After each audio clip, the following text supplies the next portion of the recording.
This is part 2 of my conversation with the Tour of the Gila.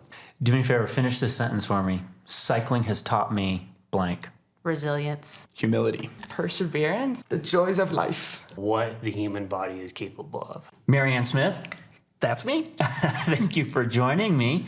You're not an athlete. First of all, let's make sure that's clear, or at least not an athlete in the context of racing in the professional category of the Tour of the Gila. Yes, a lapsed athlete would be just fine. So, who are you? Well, I am currently the president of the Grant County Archeological Society here in Silver City, New Mexico. And our group has been in existence since 1928. Oh, wow. We started with a few local folks who had seen that the archaeological sites in the area were being very heavily looted. And they realized that if they didn't step in and start making movements to preserve and protect what was Oh, left, fantastic. it would all be gone. Okay. And part of our mission is not just preservation and protection, it's also just informing the general public and in particular local school children about what's in their own backyard. Oh, wow. And so we have a very vibrant educational program that one of our volunteers happens to be a trained archaeologist, and she's been running these programs for local school kids for over 25 years. Yep. So it's well established. Okay. So in the spirit of not bearing the lead, the reason why we're here for the bike race, Tour of the Gila, but the reason why you're here and we're talking about the Mimbres culture is because the race has a history of tying in the art form of the Mimbres people, both into the leader's jersey, but also into the trophies that are presented to the winners, which are in the form of pottery that are produced in the Mimbres style. So I just want to make sure that the listener is aware of that tie-in. Yes, pottery produced in the Mimbres style, not the real thing. No, well, and we'll explain why it's not the real thing. So tell us a little bit about Mimbres, the Mimbres people. Well, the Mimbres people, folks have been living in and traveling through this area for thousands, if not tens of thousands of years. People move around a lot. But the archaeological record established a very distinct culture, the Mimbres culture, as archaeologists coined it, that were separate from their neighbors and their contemporaries. And that was based on the pottery and other artifacts that they left, architecture, things like maybe irrigation features. And so that started in the archaeological record about the year 200 and lasted. Wow. So this significantly predates Chaco. Definitely. Oh, I wasn't aware of that. Okay. Yes. And they lasted successfully in this challenging an environment until they started dissipating about the year 1130 to 1150, so 950 years. Okay.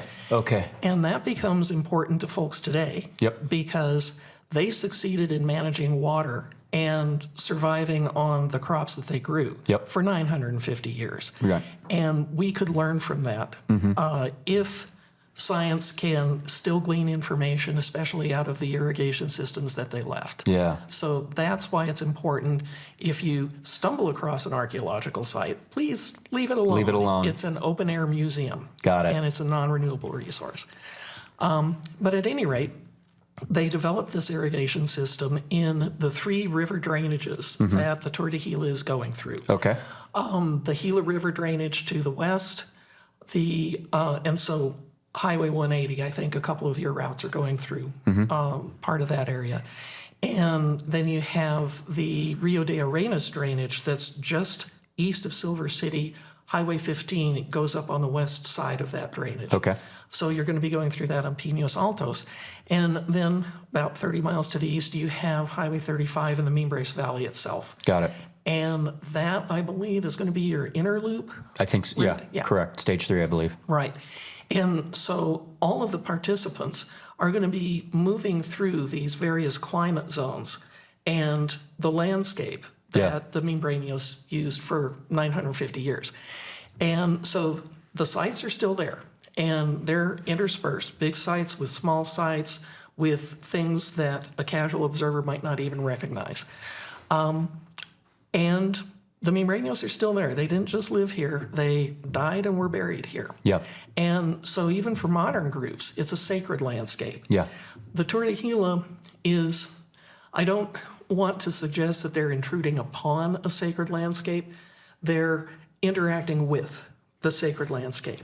Via the road network, really. Via the road network. And there's one or two spots where the road actually goes right on top of archaeological sites. Really? Yeah, and that's not just unique to this part of southwest New Mexico, but you can pretty much go into any country around the world and there will be a road that went straight through an archaeological site. Well, I mean, Well, road engineers like straight we're treading lines. over other paths that have been treaded Yes. before. Yes. Okay. But- And by the way, pardon my ignorance on this question. The Gila cliff dwellings, are those traced to Mimbres or is that separate? It's separate. They were built and occupied about 110, 120 years after the Membranios left the area. Oh, interesting. Okay. But they're part of the same broad umbrella culture. Mimbres are called Mimbres Magillon. The culture that occupied the cliff dwellings are the Tularosa Magillon. Okay. So not much of a distinction for the casual listener. Yeah. But it is well worth your time to go up and visit that because it's a spectacular site in a spectacular little canyon, and Okay. it's well interpreted. So you've definitely piqued my interest for the next few days. Obviously, we're going to be busy with the race, but I'd love to come back and just take a tour as to the best that I can and can Yes. do so respectfully. Take a tour of all the various Mimbres sites. How would I go about doing that?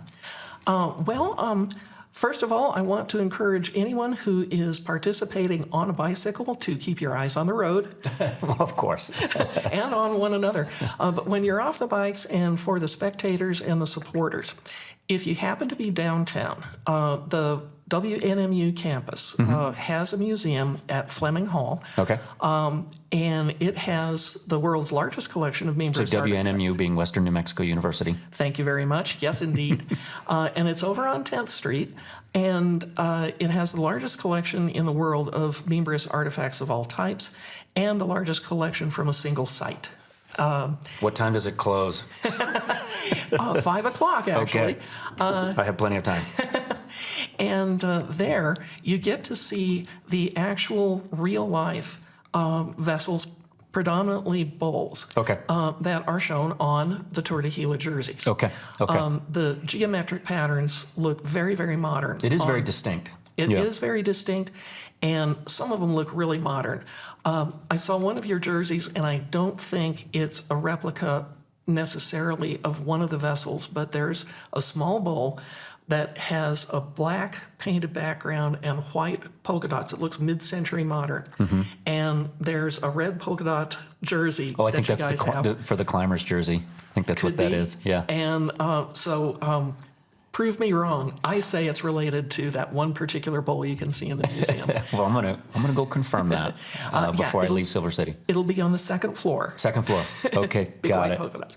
But then the other jerseys, these very modern stylistic geometric patterns, you really have to see the entire bowl to appreciate the skill set that was Yeah. involved. Yeah.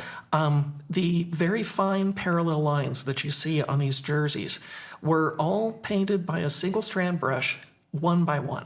Okay. To do that, you have to imagine that you have your geometric pattern in your brain, and then you translate it into two curves, the bottom Right. to the top and around the rim of the bowl. All right. What some of these bowls have is called framing lines right on the inside of the rim. They're one or more parallel black lines right inside the rim. Okay. There's a couple archaeologists that believe that if you look at certain parts of the canyons that you guys are going to be riding in, you can look at the geographic strata and it's different colors. Okay. Okay. And so they believe that at least some of the Membranio potters were replicating where they actually lived in these bowls. Okay. Okay. Well, now you've piqued my interest even further. Keep Okay. your eyes open. Be a I will. spectator and I will. and look around the landscape because they did too. There's lots of mountain peaks and saddles and mountain ridges that were important to them. Caves, you name it. Yeah. And some of the geologic features, you might have a saddle in a ridge line that might be where the winter solstice sun comes up. Others might track planets. Okay. Whatever. Yeah. But so there's not any one particular location or landmark that's more important than any other. And modern Puebloans still come to these areas, and they still have their own private ceremonies at them. They do. So it's still an actively used region. Modern Pueblo Indians here in New Mexico? Hopi, Zuni, Okay. Acoma, Okay. and more. Okay. And so the ancient sites are still important to this day. Yeah, no, absolutely. And I really applaud what you guys are doing in terms of preserving, disseminating, et cetera. And then, of course, I applaud what the race organizers have done to try to, essentially leverage something that's very unique about this particular corner of our state. And just get it out to a broader audience. But back to your original question, where can you go to actually get better informed about this? I have 3 places in mind that are public access, and they're really well interpreted. And they all happen to be along Highway 35. Okay. The first one, so your racers are going to be at the junction of Highway 152, and they're going to turn north onto Highway 35. At about the 3.5 mile mark, it's just past the Olive Restaurant. There is going to be a brown sign that points you to the Mimbres Culture Heritage Site. Okay. It's down a short dirt driveway. Look for the flagpole, and that is part historic buildings from the territorial period in the 19th century, and it also includes a Mimbres archaeological site, the Maddox site. Okay. And the Maddox site was 100 plus Pueblo rooms during the Pueblo period, about 900 to 1150. It has an earlier component in it, but it's a very easy, very level quarter-mile loop trail that takes you past interpretive signs. And they got a little museum. You can hang out at the gift shop. But also, certain times of the week, you might have a volunteer there who can give you a personally guided tour. Oh, very cool. And so that's the best interpreted of the public access sites. The second site is going to be up around Lake Roberts, and my guess is roughly around mile marker 24. There's going to be signs uphill off to what would be the right of the road if you're heading north on 35 to the Lake Roberts Vista overlook site. And so you can see, again, interpretive signs and a couple of exposed foundation walls, things like that. And then the last site is, it may or may not be before the Tour de Gila route turns off to go to the Gila Visitor Center. I can't recollect exactly where it is, but it's up there by the cliff dwellings. And again, it's a very modest sign pointing you off to the left of the road, a small car park, and again, some foundation ruins that are exposed. And when you turn back and look toward the road you just came on, you can see that this is one where the road was built right through the archaeological site.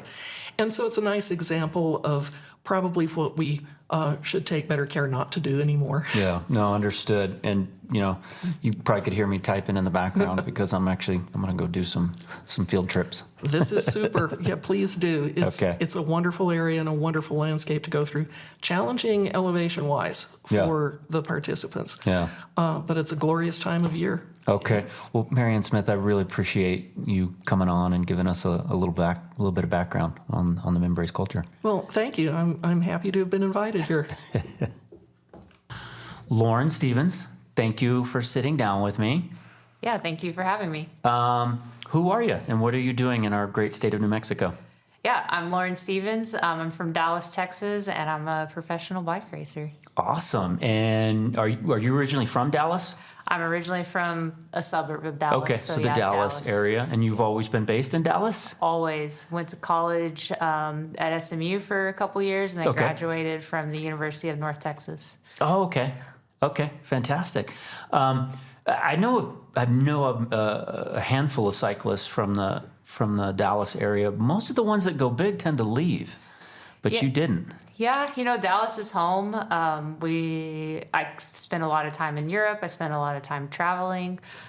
So it's just nice to have home. I've got family there, and I know we can always go other places. Chaz Termon, Yeah. thanks for sitting down with me. Who are you, and why are you here in our wonderful state of New Mexico?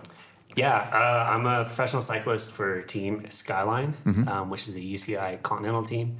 We're U.S. based, but we race mostly in Europe. And then myself, just from the East Coast, Pennsylvania area. That's where you grew up? No, I actually grew up in California. Oh, okay. Oh, that's right. You said Fresno as we were walking up the Yeah, I stairs. grew up in Fresno. So Okay. a lot of big cycling Yeah, names. so you know dry heat. Yeah, I do. Yeah, but a lot of big cycling names came out of Northern California, and that's where I really got into racing and stuff. Was the Northern California. But now you're East Coast based. Now I'm East Coast based. Is that because of the team? No, I met my wife out there. Oh, I know, super okay. random. So we moved a couple years ago after being married for almost 13 years now. Mm-hmm. We moved a couple years back out there because she has family there. And Okay. yeah, California is cool, but I wanted to change the scenery. Eleanor Weissman. Thank you for spending some time with me here in Silver City at the Tour of the Gila. Where are you originally from? So my dad's from the UK, and Okay. my mom's from Belgium. So I grew up mostly in Belgium until I was 18. Okay, and before we hit the record button, you said something very interesting to me. You said it's very unusual, because you're from the French-speaking side of Belgium. It's very unusual for a French speaker of Belgium to be into cycling. I'm connected to a team. It's called Baloise Minimax, and they're one of the first teams for women based in Wallonia, and which is trying to recruit the French-speaking side of Belgium. French-speaking side of Belgium. Yeah. So yes, I'm sure that if you meet Belgian women cyclists, they tend to be usually from the Flemish side. Got it. But I'm not. I'm actually from Brussels, but I speak French. Yeah, okay. Tane Andrade. Yeah. Thanks for sitting down with me. You are a New Mexican. Yes, I am. Yay! And I think I heard downstairs one of 2 New Mexicans that'll be in the pro field. As far as I know, yeah. Okay. Well, I mean, this is the organizers or who confirmed all of this. Very cool. So the quintessential Albuquerque question, where'd you go to high school? I went to Conroe Classical Preparatory School. It's a charter school that's, I don't know, maybe been around for a decade at this point, a little over. Yeah, and I know charters have become quite popular, and I get it. Very cool. What part of town did you grow up in? In the village of Los Ranchos. Okay. Yeah, so in the North Valley. Okay. When did you get into cycling?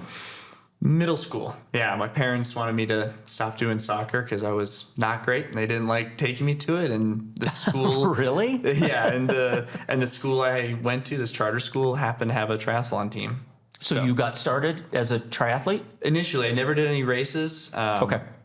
Ended up really just doing the bike practices, and eventually that's what everyone on the team started doing. So the swimming or running never really stuck for No. you? Okay. Enjoyed doing them, but Taylor Tompkins, Yes, welcome. thank you. Taylor, where are you from? I'm from Peterborough, Ontario in Canada, which is about like an hour and a half north-ish of Toronto. Okay. Yeah. Okay. And how long have you been racing? I've been racing road for, I don't know, maybe 5 years. Okay. I've been biking a long time, but yeah, especially track. Love the track. Oh, is that what you started off with? Yeah, I started doing triathlon and realized I'm a terrible swimmer and runner, but I'm really good at the biking part. Okay. So, Well, yeah. so that was your journey to cycling. Yeah. Okay. Yeah, and then I've been riding the track since 2016 when the one in Milton opened up after the Pan Am Games. Okay. Yeah. Okay. Man, it's funny, track, I've never been on a track. I have no experience whatsoever. But the challenge with track is there's an infrastructure need. Either you have a track Definitely. or you don't. Yes. And New Mexico, I don't think has ever had a track. So I know nothing about track cycling. Yeah, it's definitely a very unique subset of cycling. It's super fun though. Yeah. It's definitely great in the winter, just a way to get off the trainer because Oh So my your track must God, be I love indoor. it. Yes. Okay. Yeah. Do you? Oh, you mentioned trainer. So being north of Toronto, do you live on your trainer in the winter? Unfortunately, yes. Okay. I moved a bit more south to Guelph for school, and it's definitely a more mild winter. Okay. And I can pretty much stay outside Oh. year round. But when you get like a couple of feet of snow, you definitely can't ride. Okay. Yeah. Okay. Okay. So you said 5 years ago you made the switch from track to road. Well, I always kind of did. When did I start doing road? I kind of came up through our local kind of youth O Cup racings, which I did maybe when I was 12 or 13. So I guess that would be 6 or 7 years. Okay. But yeah, definitely COVID put a bit of a stop to everything. And Yeah. coming back when I was about a U17 or junior kind of felt like a whole brand new thing. Lauren, tell me about your journey to becoming a professional cyclist. When'd you pick it up? Yeah, so when I graduated from high school, I had begun bike racing. On the amateur side, I was even starting to travel to do the USA Crit Series. So I was traveling around the U.S. for, Saturday and Sunday races. When I graduated college, I became a high school teacher, and I figured... Oh, you did? Yeah. That's cool. High school, you said. Yeah, so I taught high school for 3 years Okay. In what And- area? in Dallas. No. In Oh, what were you actually math. teaching? Oh, math. So I'm a math major. I'm an engineer, so I love that. Very nice. Okay. Yeah, so I thought I would become a high school So teacher. you were off on this trajectory Yeah. of being a professional educator. Be a professional educator. I was going to coach cross country. That's what my grandpa did. I had ran cross country, and that's what I wanted Was to that do. your sport when you were young? Yeah. Okay. In high school, I switched over to cross country. Played ball sports. Yeah, okay. So you growing kind of up. did the buffet approach to Yeah, sports. for Okay. sure, buffet approach. So my third year of teaching, my now husband was coaching me, and we figured out my training of like racing. Of teaching and working and balancing training. And I ended up winning a few big races in the U.S. I won the Charlotte Criterium. And then the following week, I was third at the Joe Martin stage race. And all of a sudden, all the U.S. teams were like, wait, who are you? So you were like, holy cow, I'm actually pretty good at this. Yeah. So Okay. that summer, And by the way, when are we talking? this would have been 2013. Okay. Yeah. And you were probably, well into your 20s by then? Yeah, I was probably 25. So you picked it up relatively late. Relatively late. 21 is when I first got a road bike. You were 21. Wow, I thought I picked my sport up late. I was 18. You were 21. Okay. Yeah, and like many, I thought I was too late. I had no idea that. Yeah. I also didn't know you can make it a job. Yeah. Yeah. Yeah, so in 2013, I got offered a spot on a team called TIPCO SVB, and I left my teaching job to start professional bike racing. I thought I would do it for a year, Okay. maybe 2. Yep. Here I am. 2025 and you're still here. Yeah, still here. And Chaz, tell me about your journey to becoming a professional cyclist. When did you start? So believe it or not, I started riding in high school, Okay. and it's because of seeing Lance Armstrong in the Tour de France. In the Tour. I think he had just won his 5th, Okay. and me and my buddy were like, let's go ride bikes. So we bought. I want to Walmart- do that. Yeah, so we bought Walmart mountain bikes Okay. and thought we were so cool because we would just do this 3-mile loop Yeah. around our house. Okay. And eventually our parents were like, yeah, we'll buy you road bikes. And then I randomly came across this dude that was passing out flyers to race. I think it was like my senior year of high school. And I was like, yeah, I'll try racing. Really? You'd never done it? Okay. No, I was Okay. always like basketball, football, golf, those Okay. kinds of sports. Okay. Yeah. So started racing, and then I was like, I'm kind of decent at this. Okay. And from there, it's been really a big part of my life. And tell me about your journey to becoming a professional cyclist. Did you pick it up late? Did you pick it up early? Were you born with a bike? Yeah, Somewhere in it's between? surprising because coming from Belgium and the UK, you would assume that I was born with a bike, but I Kinda. was not at all. Really? Okay. I actually picked up cycling pretty late. Okay. I grew up playing field hockey throughout college, Oh, interesting. and Okay. then fell into cycling, just met this like beautiful sport of cycling through kind of 2 reasons. First, for work, I moved to East Africa, to Kenya. For work, what did you So do? I'm an academic researcher. So part of my PhD, so I did a PhD, and part of my PhD research was based in East Africa. Okay. And so I moved there to start some of my research What's your field of projects. study? I do global development and, environment, Okay. food security. stuff. Okay. I couldn't play field hockey anymore, so I just started running, and that led me to. So that was your first sort of triathlon. endurance aerobic sport, was running? It was. I mean, if you field hockey's kind of endurance sport, but it was the first. Well, kind you of are like, running around. You are Yeah. running around, but Yeah. it's not the same as like a pure runner. So that, I felt it like, got welcomed by this amazing community in Kenya, and they kind of taught me how to run, which was very fun. But then the whole idea, like the link to biking, is that I end up in a triathlon team Okay. a few months later, Okay. and then loved the bike, and then specialized into cycling. Okay. Especially So into did you leave cycling running behind? For two reasons. Why? One, injury reasons. Okay. Yeah. Injury can't Not run uncommon. anymore. Usual story. Second is, it's a bit of a more unusual story. I actually got diagnosed with cancer. Oh, I'm so sorry. That's okay. I'm fine now. You are? Yes. Good. And the positive, I don't know, this is that I really kind of dedicated myself to specializing more in cycling, and I actually went home to Belgium to get treatment. Okay. And it was during COVID, so got locked. I live in the US, but I was locked into Belgium, couldn't travel due to COVID restrictions for a couple of years throughout my treatments. But that's what led me to discover the Belgian culture of cycling, and then I Okay. got picked up by a team there. Okay. And so that's really how both, and I think being sick kind of made me rethink a little bit my priorities, and I wanted to really spend more time on the bike. And then second, I got the opportunity to discover what cycling is. In That's Belgium. fantastic. So it was Are you cool. still based in Europe, or are you based here in the United States? Half. So Half. Okay. I'm still based in the US. I'm currently in Palo Alto. I'm a postdoc scholar at Stanford. Okay. But because of racing seasons, I kind of split my time between the US, and I do some of these big stage races that I Sure. love, and then Sure, do a sure, bit of racing in Europe. That's fantastic. How is training in Palo Alto? I mean, the cycling is phenomenal. It is. Yes. Okay. So when It's I think of amazing. Palo Alto, I just think endless strip malls and highways and stuff like that. But there are some really great places, like you can ride right out your door. So it is exactly what you said. Okay. But the only big benefit of Palo Alto area is the cycling. Got it. You can you get up into the You hills. can very quickly get out of the hills, and the cycling's phenomenal. Gotcha. Finish this sentence for me. Cycling has taught me blank. When did you get started in bike racing in earnest?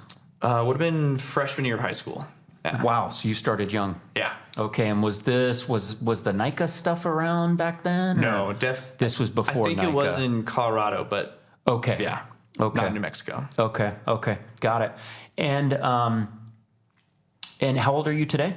26. 26. Okay, so you've been at it for quite some time. And just tell me about your career journey. So obviously starting off as an amateur, presumably you kind of rose through the ranks. And today you are a license holder? Domestic elite, yeah. Okay, got it. Tell me about your experience doing that. It was a good long journey. High school, got up slowly through the ranks into Cat 3s, moved to Colorado to go to school, Fort Collins. Knew I wanted to keep racing bikes, didn't really know where I wanted to take it. Had some people on the collegiate team there that really believed in me and kept telling me, you're definitely good enough to at least be Cat 1 racing some of these domestic elite races. Yep. Some of the UCI stuff in the U.S. Just for the listeners' benefit, Cat 1 would be the highest level as an amateur, right before correct. turning professional. Correct. Yep. Yeah. Would have been 2020, so right around middle of undergrad. That's when I got onto the first domestic. Where'd you elite go team. to school? Colorado State University. Oh, you went to CSU. Yeah. Okay, go Rams. Yeah. That's a good school. Fort Collins is a great town. Yeah. I spent 20 years in Longmont. Okay, So very cool. Just down the road. What kind of degree did you get? Environmental engineering. Environmental engineering. I have had a lot of engineers. High five. I'm an engineer. Yeah. Very cool. So were a student athlete? Yes. Yeah. Okay, because I have to remind all of our athletic folks down at the University of New Mexico that I technically was a student athlete, even though I didn't participate in an NCAA sanctioned event. I mean, when I was a kid, there was a UNM cycling team. Yeah, but it was that club. Flowed. Yeah. It was more club. Yeah, so very cool. By the way, how many times have you raced Tour de Gila? I do not know the answer to that question. Too many to count. No, not really. I did my first one in 2009. Okay. And then I probably skipped a few because it's definitely, But quite a few. yeah, when you're working or teaching, it's a full week that you have to take off Yeah. work to get here. No, I get it. I get it. and, Okay. yeah. So how would you describe Tour de Gila to someone who's never heard of it? The hardest race in the U.S. The hardest race in the U.S. Okay. Yeah. I love it. How would you describe Tour de Gila to someone who isn't familiar with it?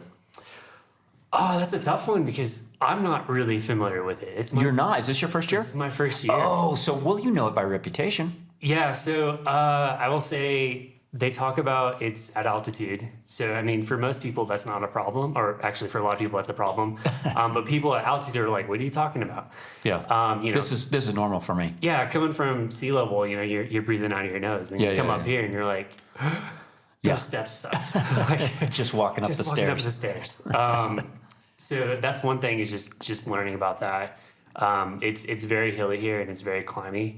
Lots of longer climbs, which I honestly love. Growing in California, we had the Sierra Nevadas. Okay. So doing 40, 50-minute climbs. So you're familiar with what I call get comfortable climbs.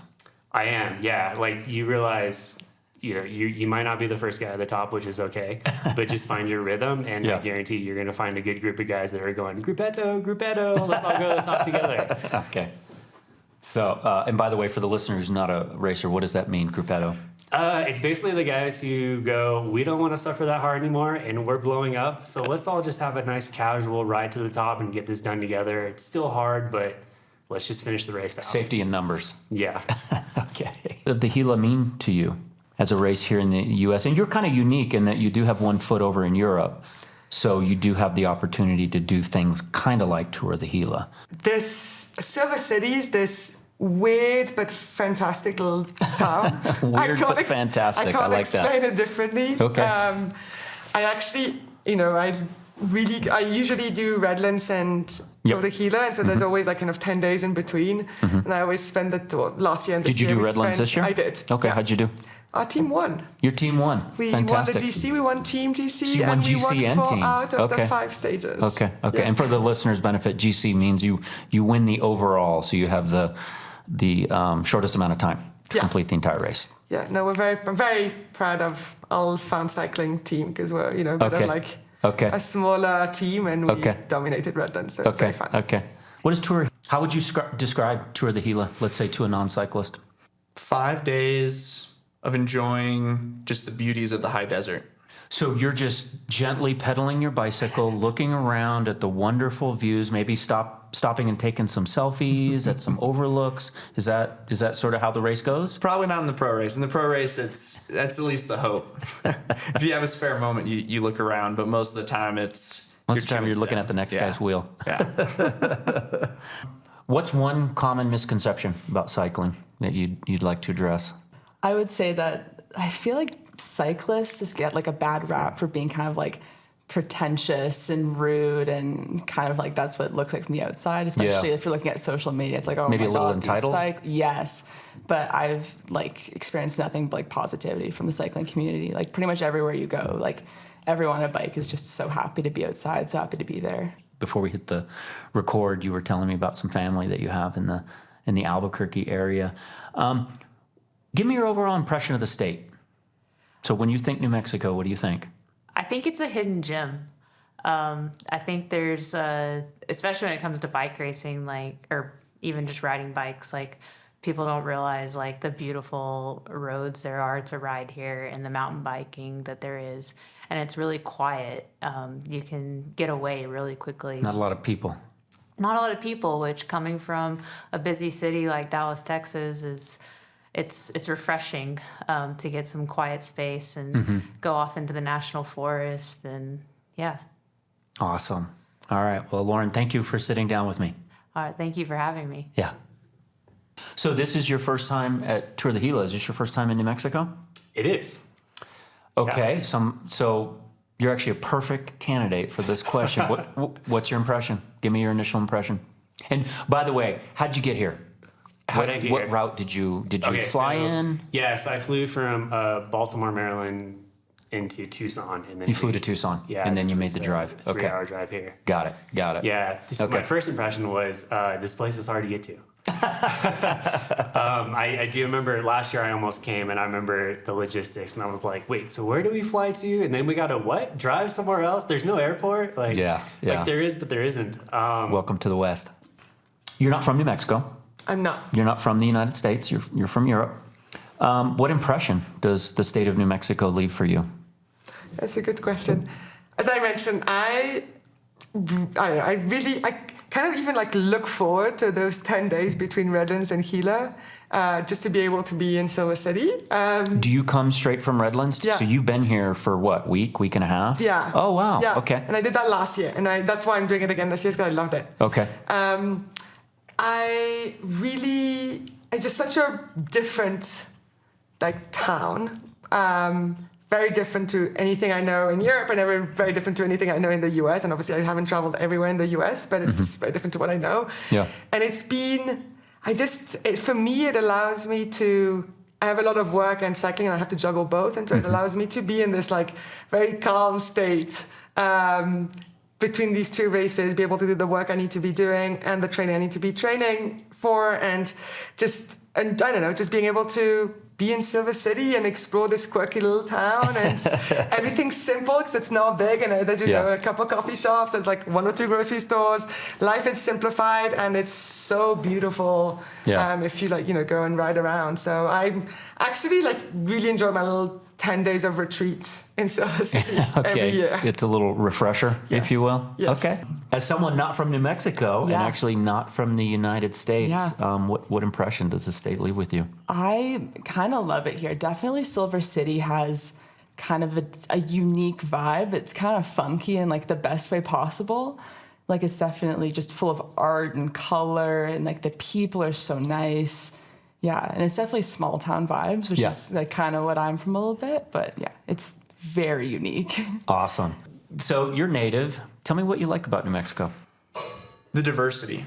Okay. The diversity of people, of opinion, of landscape. Just, you go from one end of the state to the other, and it looks like a totally different place, but still feels like New Mexico. And it has a feeling. I mean, they call it the Land of Enchantment for a reason. Right. It's a place truly unique. It grows on you. It's a place truly unique amongst the United States. Yeah, okay. And what are some areas where you could see us improve? It's a fantastic question. That are maybe a bit, I mean, again, that's very broad, but maybe areas that are maybe a little more near and dear to your heart.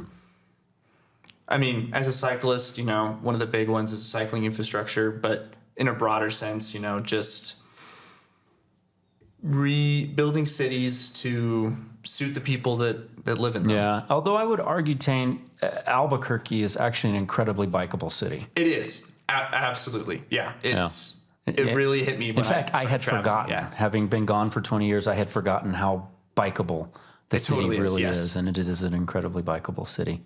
And with great weather to match. Nah. So outside of racing, what else do you do? What's something unusual? I make sourdough bread, and I like to cook. You do? Yeah. I like to eat sourdough bread. Yeah, it's pretty good. Okay.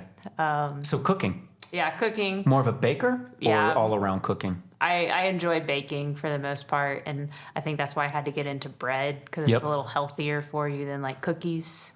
Tell me something outside of bike racing about you. Yeah, I mean, like I said, I was a youth pastor for a good 9 years. I did a lot of things. Actually, through my career, I went not only just hanging out with junior high and high schoolers, but I also started preaching on Sundays.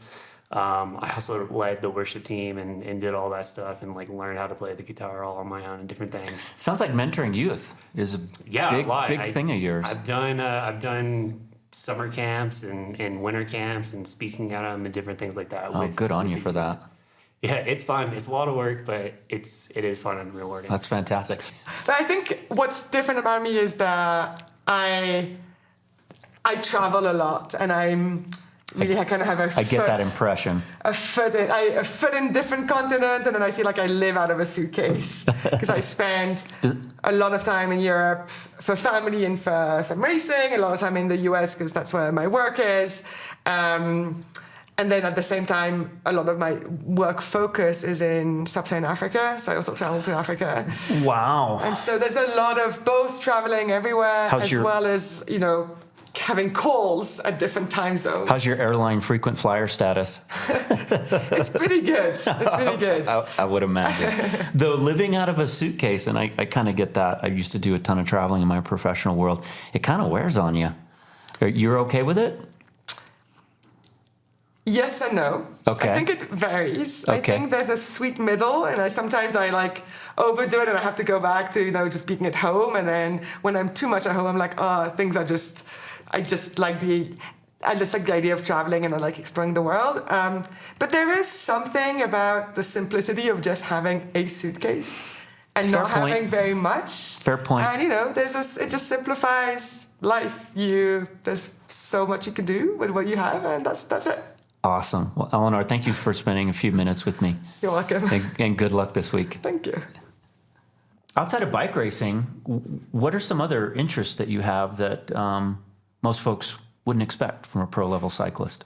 Probably the biggest one on the list is circus skills. Huh? So juggling? Juggling, unicycle, stilts, yeah. Really? When I was a kid in Albuquerque, I had the fortune of attending and then being a teacher at a circus camp at the National Hispanic Cultural Center. How cool is that? Yeah. So you spent a summer learning to juggle, ride a unicycle. Yeah. Do you do the trick where you pull the flags out of your sleeve thing and they No just magic, keep coming? no magic. Oh, no magic. No magic, Okay, yeah. Got it. And how did you end up doing that? Just some kids that I knew in elementary school, and then friends of my mom in the artist community. It was part of the arts program at the Hispanic Cultural Center. Okay. And my mom needed something for me to do in the summer when I wasn't in school, and my friends were doing it, and it was a lot of fun. Now, are these skill sets something you use to this day? I'd like to think the unicycle is, at least as far as, being able to balance better and have some better technical skills, but past that, probably not. Okay, so the collection of water bottles over here, could you juggle those? Potentially. Okay. Tell me something non-cycling about you.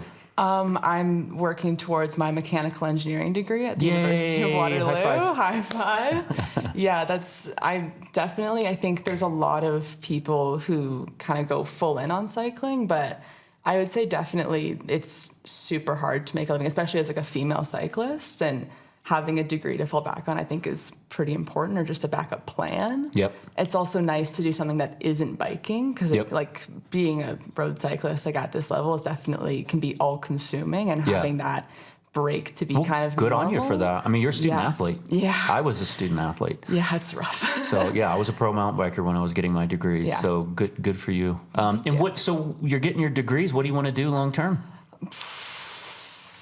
Maybe something in the cycling industry. Like I've ridden the bikes, maybe Engineering building related? them. Yeah, definitely engineering related. Yeah, I Okay. feel like building bikes would be a pretty cool Oh, by the way, how thing. far into your education are you? Technically second year, but I'm taking it pretty slow just to kind of Okay. manage the workload. So you're with the knocking out training your load. prereqs. Yeah, Okay. I'm definitely getting into the hard courses now. Okay. Yeah, fluid mechanics kind of destroyed me a bit last semester. Oh, I love fluid mechanics. Yay for the Bernoulli equation. Oh, Bernoulli. Oh, yeah. That like sent a chill down my spine a little bit. Oh, sorry. I might have triggered you. Oh, God, yeah.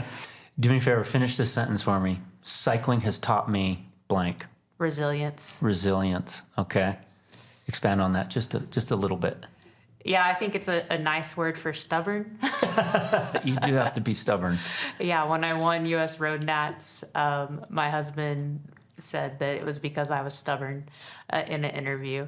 And I was like, wait, what? And then I've kind of figured it out over the last few years. Okay. That I'm stubborn. So by stubborn, like you're about to get dropped and then you're like, nope, I'm not getting dropped. Yeah, I find myself like last wheel quite a bit when there's not very many people left. And I'm like, wait, Oh, this is why it's hard. Oh, because I'm so stubborn. Okay. Cycling has taught me blank. I would say maybe just perseverance. Like when the going gets tough, just keep going. Like Yeah. definitely around this race last year, I had spent like I got COVID the week before track nationals, which sucked. And I just This was last year? yes, yeah. Like I was just kind of in and out of being sick. Did it knock you out of commission? Yeah. Okay, Oh, okay. it took me about like a month to get back on the bike. Like it. So you missed track nationals? Yes. Okay. Yeah, that was definitely brutal, but it took me probably into the summer to get back to somewhat normal fitness. So coming into Gila, which is an insanely hard race with super low fitness, was And you're describing last year? yeah, last Okay. year, yeah, it was really tough. Did you get shelled? Absolutely. Yeah. Yeah, we were pre-riding, I guess it's stage 3 this year, the inner loop. We Yeah. were about just before Kiomom, and I was like, oh my gosh, this is where I got dropped last year. I'm like, that's This is pre-riding sad. like yesterday? Yeah. That's funny. But I'm, super excited to do this again with an ounce of fitness. With some fitness. So this is Yes. year 2 for you? Yeah, this is the second time doing this. Okay. So describe Tour de Gila to someone who's not familiar with it and may not even be familiar with cycling. Yeah, it's definitely a unique challenge. Just like I've only road raced in North America, but yeah, the altitude, the desert, the climbs, like it's just super, super hard and super unique. But yeah, I love that kind of racing where it's just every day is just like you're dying the whole time, which I mean, it's kind of just who can suffer the most. So you like to suffer. Yep. Okay. How about the climbing? I mean, you're from a relatively flat. Yeah, I'm definitely like I wouldn't think I'm a climber, but definitely shorter, punchy climbs are more my thing. But this winter, Well, these aren't short and punchy. They're definitely not. But yeah, this winter I went to Girona for the first time and got to ride some of those mountains, and it's Oh, okay. definitely something I'm getting better at. So I'm really Okay. excited to give it a proper shot this year. Okay. Awesome. Cycling has taught me blank. Humility. Humility. Absolutely. Okay. Okay. Explain. Simply from the fact that you can't win every day. Yeah. Like, it doesn't matter how good you are. There's just going to be a day you can't win, and you just have to be okay with that. And Yeah. and learning to, separate. Sometimes it's not a thing you did wrong. It's just not. It just wasn't your wasn't for day. you, Just wasn't your day. and that's okay. Okay. That's a good life lesson Yeah. as well. Finish this sentence for me. Cycling has taught me blank. Cycling has taught me the joys of life. The joys of life. Okay. Yeah. Okay. Expand on that just a little bit. So I work full time, and I think there are things that the bike brings me that I cannot find anywhere else. Yep. The community, I think something I really love about cycling and specifically racing is this idea of pushing yourself to Yeah. the limit, and you can do that by yourself, but having people around you pushing you Pushes to you those limits. higher and further and harder. Yeah. So Okay. Finish this sentence for me. Cycling has taught me blank. Cycling has taught me what the human body is capable of. I love that. Yeah. There's I don't know, I don't even know how to expand on that. I mean, it's so the other part of my background I was a youth pastor. So Oh, you were? Yeah. Okay. So I did that for 9 years, and just the whole. Concurrently with cycling? Or Yeah, I did. You did? Okay. I did. Yeah, okay. I did okay. both. But just having this understanding of that, and also just the human body, and just cycling, and just learning about nutrition and how far you can push the body, and how the body adapts, and all these different things, it's just mind blowing. Yeah. So yeah. Okay. That's one thing cycling has really taught me. Like Chaz, that's a good answer. it's I mean, it's sent me to some cool places too. you know? It's- Well, like Silver City, New Mexico. Yeah.